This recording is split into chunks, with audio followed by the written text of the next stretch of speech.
If you happen to visit London's Trafalgar Square over the next few months, amid the fountains, marble lions and pigeons, all overlooked by Nelson on his column, you'll see an electronic clock counting down to July the 27th. That is when the greatest show on earth, aka the Olympic Games, gets underway here in London. The problem is that we're following on from China, which had a very clear objective when it hosted the Games 4 years ago in Beijing. Not only would it run smoothly, it would be a projection of an emerging global superpower. Money would be thrown at the stadia. Who can forget the spectacular bird's nest, the stunning water cube, or the opening and closing ceremonies?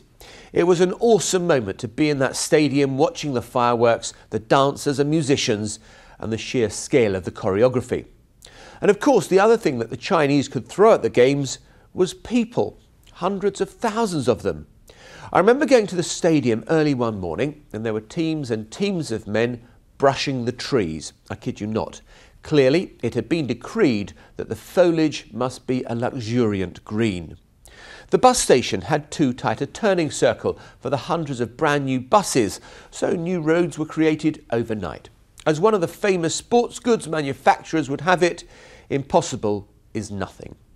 So, fast forward to 2012, enter London, here in austerity Britain, where unemployment is rising and growth is rather more sluggish than a pair of weary legs at the end of a marathon. And yes, budgets have been pared back. No bird's nest round here.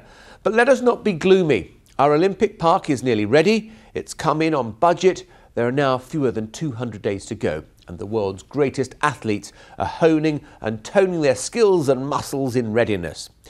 Well, OK, let me have one complaint. Despite my best efforts, I've only managed to get tickets for the beach volleyball. I failed to get a single athletics, basketball, swimming or cycling event. So if you've got any spare, I'd love to hear from you.